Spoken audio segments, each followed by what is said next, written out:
जब मैंने Jamia Islamia Medina Munawwara से आखिरी डिग्री ली तो मैंने फ़ौरन अपने वालिद माजिद और अपने दूसरे मुरब्बी हज़रत मौलाना अबुल हसन अली नदवी, मेरे मुस्तक़बिल के बारे में ये दोनों हजरात कोई फ़ैसला आपसी मशवरे के बग़ैर नहीं करते थे। तो मैंने इन दोनों को इत्तला दी कि अब मुझे सनद मिल गई, फारिग हो गया, अब क्या हुक्म है मेरे लिए। तो इन दोनों ने ये कहा आपस में मशवरा करके फ़ौरन वापस आओ। अब मैं अगले दिन अपने डिपार्टमेंट के दफ्तर में गया, रजिस्ट्रार के सामने दरख्वास्त पेश की कि मुझे अब वापस जाना है, इसलिए मेरे सफ़र के कागजात तैयार कर दें ताकि पासपोर्ट वगैरह तो वहाँ जमा हो जाता है। तो रजिस्ट्रार ने मुझसे कहा कि इतनी जल्दी मत कर, कोई जल्दी नहीं, इत्मीनान से रहो। मैंने कहा नहीं, मुझे तो भाई 1-2 दिन में जाना है। तो उसने दरवाज़ा दफ्तर का अंदर से बंद किया और कहने लगा कि लगता है कि इम्तिहान की मेहनत तुमने ज़्यादा की है, कुछ बहकी बहकी बातें कर रहे हो। बड़ा पुरमज़ाक आदमी था। क्या बात कर रहे हो, तुम इतनी जल्दी जाना चाहते हो? नहीं नहीं, बिल्कुल, मैं कोई कागजात वागजात नहीं। फिर मैंने ज़िद की तो उसने कहा अच्छा आज शाम को आना, घर पर खाना मेरे साथ खाना। मैं चला गया ईशा की नमाज के बाद हरम शरीफ से। उसने मुझे बहुत इकराम से खाना खिलाया। उसने कहा सुनो, एक राज की बात बताता हूँ। सऊदी हुकूमत का ये कानून है कि जामिया इस्लामिया मदीना मुनव्वरा से जो शख्स फारिग होगा उसके सऊदीया में कोई मुलाजमत नहीं मिलेगी। तुम्हारे असातिज़ा ने एक दरख्वास्त पेश की हमारे वाइस चांसलर के पास कि इस लड़के को न जाने दिया जाए, इसको यहीं तफसीर के उस्ताद की हैसियत से रोक लिया जाए। हमारे वाइस चांसलर ने यूनिवर्सिटी की कमेटी के सामने इस तजवीज़ को रखा।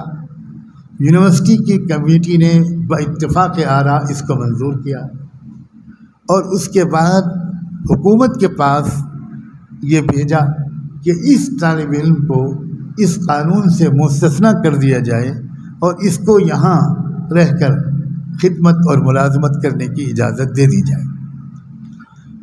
तो वो रजिस्ट्रार ने मुझे अपने घर में राजदारी के साथ कहा कि देखो ये बातें राज की हैं, लेकिन तुमको समझाने के लिए मुझे बताना पड़ रहा है। सब कुछ मेरे इल्म में है, हुकूमत की मंजूरी आ चुकी है, किसी वक्त भी तुमको बुलाया जाएगा और तुमसे एक रस्मी दरख्वास्त ली जाएगी और तकर्रुरनामा दे दिया जाएगा। मैं खामोश रहा।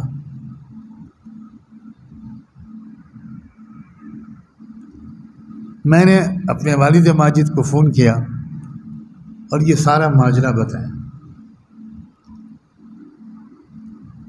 उन्होंने कहा कि तुम उन सब का शुक्रिया अदा करना, मगर हमारा फ़ैसला वही है, पहली फ़्लाइट से वापस आ जाओ। चुनांचे अगले दिन मैं वाइस चांसलर साहब के पास गया कि मैंने रजिस्ट्रार के यहाँ 3 दिन से दरख्वास्त दी हुई है कि मेरे कागजात सफ़र तैयार कर दिया जाए, मगर वो कर नहीं रहे, कुछ पता नहीं क्यों टाल रहे हैं। ये सब मैंने नहीं बताया।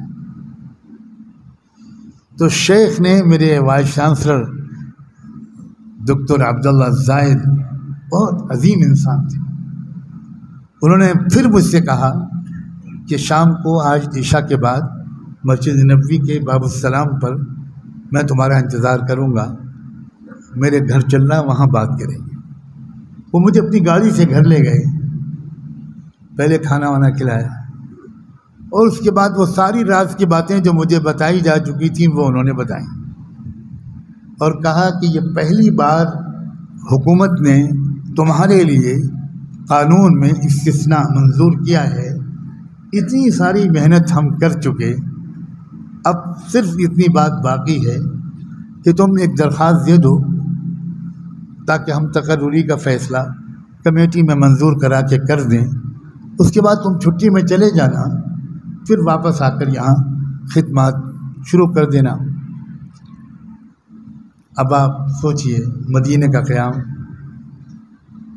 कुरान की खिदमत, शानदार तनख्वाह, बेहतरीन बंगला और कार। मैंने अगले दिन फिर वालिद साहब को फ़ोन किया और ये पूरी सूरत हाल बताई। वालिद साहब ने कहा, अगर आज शाम की कोई फ़्लाइट हो तो उससे वापस आ जाओ। मैं फिर अगले दिन अपने वाइस चांसलर के दफ्तर में गया। उन्होंने देखते ही मुझसे कहा, बशर बशर, यानी जल्दी कोई खुशखबरी सुनाओ, यानी मैं दरख्वास्त लेकर आया हूँ तो वो पेश करो। मैंने कहा, मैंने कल अपने वालिद साहब से बात की थी, तो उन्होंने मुझसे कहा कि आज शाम की कोई फ़्लाइट हो तो चले आओ। तो खामोश हो गए। मैंने कहा, देखिए आप भी मेरे बड़े हैं, मेरे वालिद और शेख अबुल हसन भी मेरे बड़े, आप उन दोनों से बात कर लीजिए, अगर वो इजाज़त दे दें तो मैं आपके हुक्म की तामील करूँगा। हाँ ठीक है। उन्होंने सरकारी फ़ोन से मेरे वालिद साहब को फ़ोन मिलवाया, जो फ़ौरन मिल जाता था। वालिद साहब ने बात की, उन्होंने बहुत कुछ कहा मेरे बारे में, इतने आला कलिमात बोले कि मैं हैरान रह गया। उन्होंने कहा, मुझे फ़ख्र है कि मेरे दौरे रियासत जामिया में एक तालिब इल्म ऐसा निकला, इसको हम यहीं रखना चाहते। वालिद साहब ने उनसे जो कहा, इसका उन्होंने खुलासा मुझे खुद सुनाया कि शेख आपकी बात का टालना मुनासिब नहीं है, लेकिन आप तो मदीने में हैं, हम दारुल कुफ्र व शिर्क में। हमने अपने बच्चे को बचपन से कुछ तैयार किया था कि वो यहाँ कुछ काम करेगा, बहुत एहसान होगा पूरे मुल्क पर अगर आप मेरी दरख्वास्त पर इस बच्चे को यहाँ आने दें। तो शेख ज़ायद रोने लगे और कहने लगे, आपको मुबारक हो कि आपका बेटा ऐसा, और अज़ीज़ खलील को मुबारक हो कि उसका बाप ऐसा। बस अब मुझे कुछ नहीं कहना। मुझसे कहा, तुम बिल्कुल जाओ, जो इंतज़ामात हमसे मदद मिलेगी वो मैं करवाता हूँ। फिर दुनिया हैरान रह गई कि जब मैं मदीने के हवाई अड्डे पर पहुँचा, क्योंकि हवाई टिकट वापसी का उन्होंने दिया था, तो ख़ुद वाइस चांसलर साहब मुझे रुख़सत करने के लिए, और रोते हुए उन्होंने मुझे रुख़सत किया और कहा कि तुम्हारे वालिद का एहतराम अगर उस दर्जे का न होता तो फिर मैं तुमको न जाने देता, जाओ अल्लाह तुमसे काम ले। तो मेरे अजीज़ों, इस्लाम को ज़रूरत है, उम्मत मुस्लिमा को और इंसानी बिरादरी को ज़रूरत, मुल्क को ज़रूरत। मुल्क को सब लोग लूट खसोट रहे हैं, मुल्क की लाश पर कफन भी नहीं छोड़ना चाहते। सिर्फ मुहम्मदुर रसूलुल्लाह के ग़ुलाम हैं जो इन्नी हफीज़ुन अलीम कह सकते हैं। अमानतदारी के साथ, जानतदारी के साथ इस मुल्क को आगे बढ़ाना है, इस मुल्क को मजबूत से मजबूत तर करना है, इस मुल्क को हर लिहाज से तरक्की